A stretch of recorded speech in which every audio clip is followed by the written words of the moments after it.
प्रिय श्रद्धालुओं, जय श्री कृष्णा, जय श्री राम, जय श्री राधे राधे, जय श्री महाकाल। इस प्रवचन में आपको श्रवण कराएंगे भगवान विष्णु द्वारा अंबिका यज्ञ और आकाशवाणी।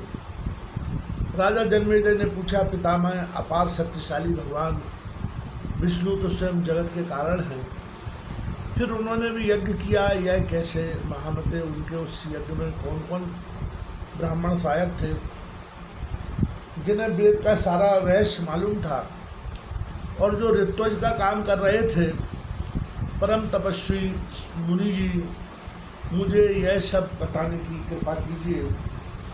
भगवान विष्णु ने किस प्रकार अंबिका यज्ञ किया था, उसे सुन लेने के पश्चात मैं भी उनकी शैली का अनुसरण करते हुए सावधान होकर वैसे ही यज्ञ करूँगा। व्यास जी बोले, महाभाग्यशाली राजन, जिस प्रकार भगवती का यज्ञ विधि के साथ संपन्न हुआ था, उस परम अद्भुत प्रसंग को विस्तार से सुनो। जब भगवती भुवनेश्वरी ने अपने श्री विग्रह से 3 शक्तियों को विदा किया, तब वे तीनों शक्तियां ब्रह्मा, विष्णु और शंकर के रूप में पुरुष बन गई। एक एक सुंदर विमान पर उनका आसन था। उस समय उन प्रधान देवताओं के सामने भयंकर जलार्वण ही नजर आता था, अतः वे ठहरने के लिए स्थान बनाने लगे। उनके द्वारा पृथ्वी की सृष्टि हुई और उस पर वे रह गए। उस समय भगवती भुवनेश्वरी ने ही उस आधार शक्ति पृथ्वी को आपसे भेजा था, तभी वह पृथ्वी प्रतिष्ठित हुई। उसमें मज्जा मेद सटा हुआ था। वह मेद मधु और कैटअप के शरीर का था। उसका संयोग होने से पृथ्वी का नाम मेदनी पड़ गया। सबको अपने ऊपर स्थान देने से धरा और विस्तृत होने से पृथ्वी ये नाम और यज्ञ हुए। भारी होने से मही भी कहलाने लगी। भगवती भुवनेश्वरी ने उस पृथ्वी को शेष नाग के मस्तक पर ठहराया। वे उसे स्थिर रूप से धारण किए रहे। इस विचार से संपूर्ण विशाल पर्वत बनाए। जिस प्रकार काठ में लोहे की कील ठोक दी जाती है ताकि वह टस से मस न हो, उसी प्रकार वे पर्वत बनाए गए थे। महाराज, इसी से पंडित जन पर्वतों को महीधर कहते हैं। भगवती ने अनेक योजन विस्तार वाले उस सुमेरु पर्वत को बहुत सुंदर रूप से सजाया। बहुत से मणिमय शिखर उसकी अद्भुत शोभा बढ़ा रहे थे।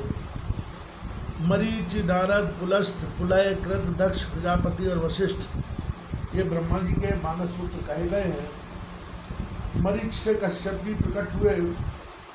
दक्ष प्रजापति से 13 कन्याएं उत्पन्न हुई। कश्यप जी के द्वारा उन दक्ष कन्याओं से अलग और देवता और दानव उत्पन्न हुए। तभी से काश्यपी सृष्टि चली, जिसका मनुष्य, पशु एवं सर्प आदि अनेक जातियों के भेद से विशाल रूप हो गया।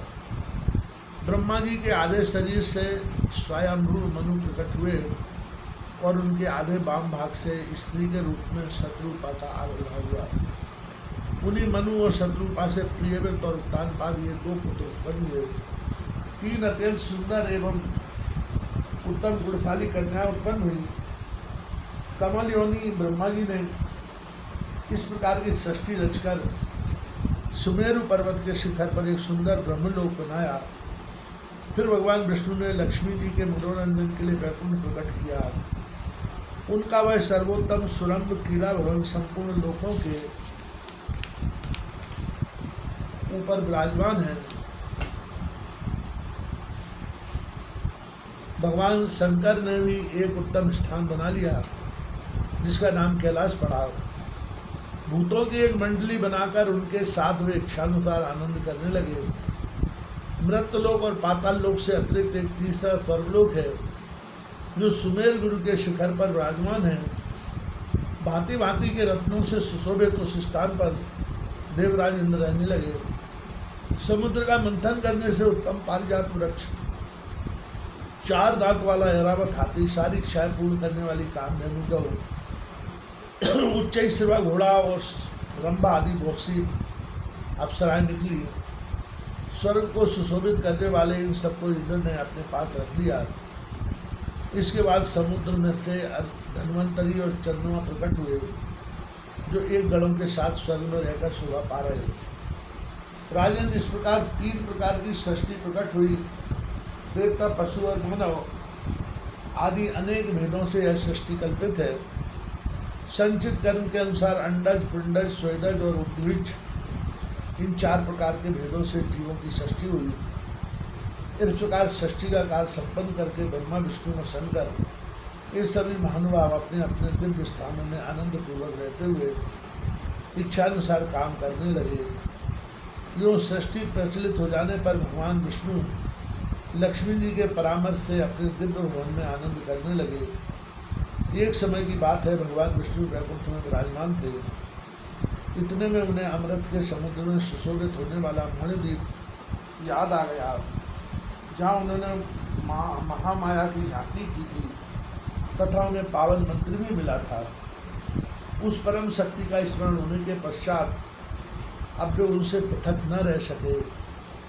फिर तो लक्ष्मीकांत श्री हरि के मन में अंबिका यज्ञ करने की बात आ गई। अतः वे अपने भवन से नीचे उतर आए, महादेव जी को बुलाया। ब्रह्मा, वरुण, इंद्र, कुबेर, अग्नि, यम, वशिष्ठ, कश्यप, दक्ष, प्रजापति, वामदेव और बृहस्पति भी बुलाए गए। अत्यंत विस्तार के साथ यज्ञ संपन्न करने के लिए सब सामग्रियाँ एकत्रित की गई। महामूल्यवान सभी सात्विक एवं मनोहर साधन पद्धति जुटाई गई। शिल्पियों द्वारा एक विशाल यज्ञशाला बनवाई गई। उत्तम व्रत का पालन करने वाले 27 परम श्रेष्ठ ब्राह्मण ऋत्विज रूप में वर्ण किए गए।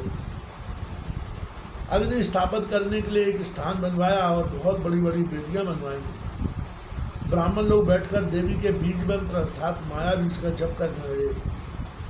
विधि पूर्वक प्रज्वलित की हुई अग्नि में उन श्रेष्ठ ब्राह्मणों द्वारा अभिष्ट पदार्थ का हवन आरंभ हो गया। अनंत आहुतियों के पश्चात आकाशवाणी हुई। भगवान विष्णु को सुनाते हुए बड़े मधुर अक्षरों में स्पष्ट स्वर से शब्द सुनाई देने लगे। विष्णु, तुम सभी देवताओं में सदा सर्वोत्तम स्थान प्राप्त करो। देव समुदाय में तुम आदरणीय, पूजनीय और शक्तिशाली होकर शोभा पाओगे। ब्रह्मा आदि तथा इंद्र प्रभृति संपूर्ण देवता तुम्हारी पूजा करेंगे।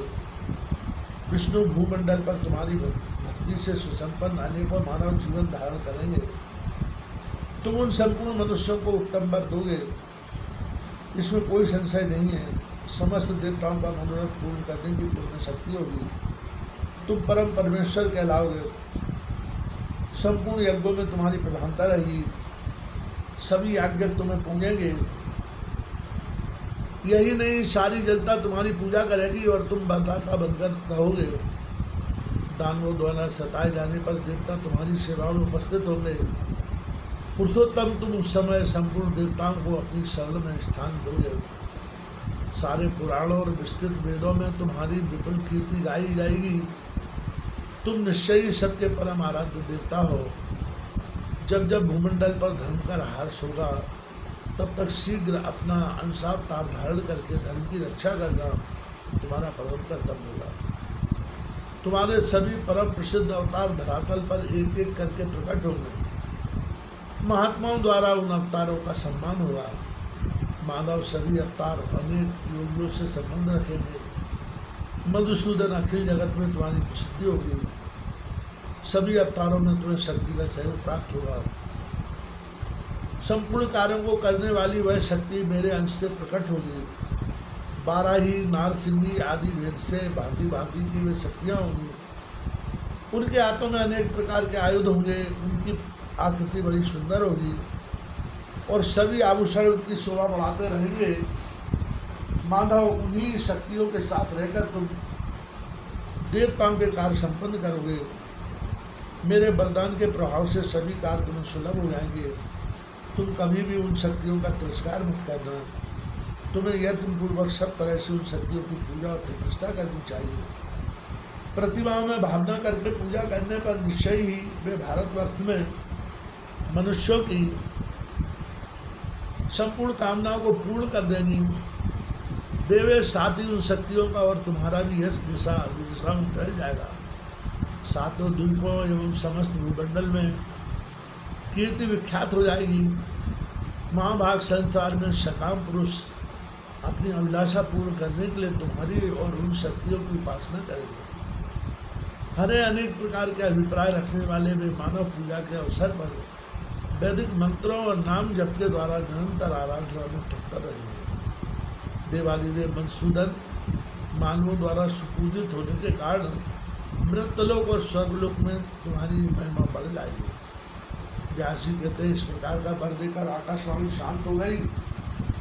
आकाशवाणी सुनते ही भगवान विष्णु के सभी अंग प्रसन्नता से खिल उठे। तदनंतर उन्होंने विधि पूर्वक आज्ञा समाप्त करके ब्रह्मा के वंशज देवताओं मुनियों को विदा किया और फिर स्वयं गरुड़ पर चढ़कर अपने अनुचरों के साथ वैकुंठ को प्रस्थित हो गए। उस समय सभी देवता और मुनि आपस में अत्यंत आश्चर्ययुक्त बातें करते हुए अपने अपने पवित्र स्थानों पर पधारे। उनके मन में प्रसन्नता की लहरें उठ रही थी। आकाशवाणी को सुनकर सभी के मन में भगवती के प्रति भक्ति भाव जाग उठी थी। अतः ब्राह्मण एवं प्रधान मुनिगण भक्तिपूर्वक भगवती की उस आराधना में तत्पर हो गए जो संपूर्ण फल प्रदान करने वाली एवं वेदों में वर्णित है।